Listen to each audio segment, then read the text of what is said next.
Konnichiwa! A day in my life, pasamatabang vlogger. For today's video nga ay nagkayayaan nga na magmang inasal daw kami. Ito nga lakad namin ay biglaan nga lang din. Ewan ko ba naman sa mga biglang nagkayayaan. Ito nga ang pagpunta namin dito sa inasal. Sad to say nga, nasisig na nga lang daw yung available sa kanila. Dahil nga ayaw namin nagsisig ng mga time na yan, umalis na nga lang kami at naghanap nga kami ng mga kainan nga namin. Si King Brian at Emerson nga lang din yung kulang sa amin. Abay, Diyos may Marimar, busy yung mga person. At biglaan lang din talaga yung yayaan na to. Matagal na nga rin yung video na to. Ngayon ko nga lang din ito na edit. Pasensya ya, pasensya.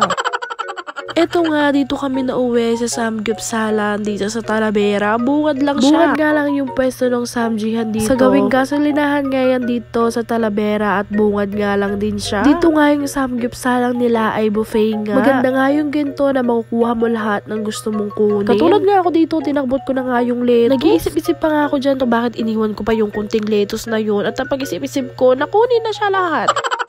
Dito nga sa Samgyupsalan dito sa Talavera ay only lettuce na nga rin siya at only cheese. Lahat nga naman ho talaga dito ay only talaga. Sabi ko nga kay Bay, gusto kong fish cake kaya nga pati lalagyan ay kinuha ko. Pero pinabalik niya nga rin sa akin yun at ilagay ko na nga lang daw sa lalagyan. Nandito nga yung queen, busy nga sa pangunguhan ng meat at tinitimplahan niya pa talaga yan yung paminta at asin.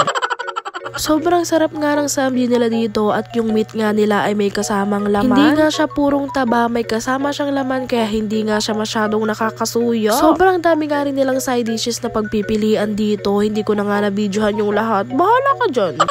Gutom na din talaga kami ng mga time na to at just may marmar pinaghandaan nga sana namin yung bang inasal. Pero sa masarap nga din kami na uwi dito nga sa Unlimited Samgyup sa Talavera. Yung Unlimited Samgyup nga nila dito ay for only 220 pesos sabi nga talaga namin na sulit nga dito talaga. Mabubusog ka talaga bakla. Sobrang sarap nga ng Samgyup talaga nila dito sa Talavera at ang dami nilang side dishes. Share ko nga lang din sa inyo na pangalawang beses ko pa nga lang nagpunta dito. At syempre medyo malayo nga din sa amin. Noong unang beses ko nga nagpunta dito ay 2024 pa. O taray, sweet ng ate pat nyo. Siyempre, pagkatapos kong subukan si B, susubukan ko yung sarili ko. Bakit?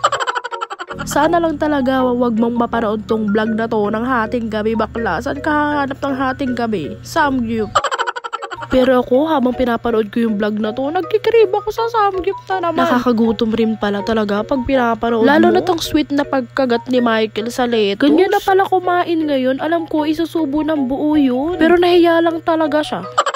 Pero syempre, hindi magpapatalo yung queen. Ganyan susubo, Michael. Sa bagay, sa iba ka lang magaling. Huy! Yan to, Michael, oh, yung sarap na sarap ka talaga. Promise, ang sarap niya. Oh my gosh, mapapamee ka na lang talaga. Kahit nga naman hindi kami nakapag-inasal, eto nga, nakapag-only samgyup kami at busog-busog talaga kami. Ang dami na namin nakakain na lettuce dito. Magiging kambing na ba kami? Eto ang si B ay first time niya lang kumain dito kasi nga nung first time kong kumain dito ay wala siya, nasa barko siya. At ang mga kasama ko dito nung first time kong kumain ay yan nga si Erwin at saka si Michael. Sila ko ay Joshua. O taray, hindi nagpatalong si B. Sinubuan niya talaga ako. Napaka-arte ko. Ay talaga namang ilalaban namin tong lahat. Yung Samgyup na napuntahan namin, be, medyo malayo sa amin to. Susulitin na namin to. At alam ko, nasulit namin lalo na nga tong si Erwin at si Michael. Abay si Michael dyan, punong-puno yung bunga nga. Tawang-tawa siya kay Erwin. Ano ba yan? Alam nyo ba guys, ganyan talaga silang dalawa kahit minsan talaga asot pusa yung mga yan. Abay, Diyos may marmar. Halata naman nabusog na sila. Tignan nyo naman, kami na lang yung naiiwan ditong tao. Feeling ko nga magsasara na si kuya kasi sobrang tagal na namin dito. O siya, sige na po, uuwi na po kami. Hanggang dito na lang po ulit. Thank you so much po sa inyo.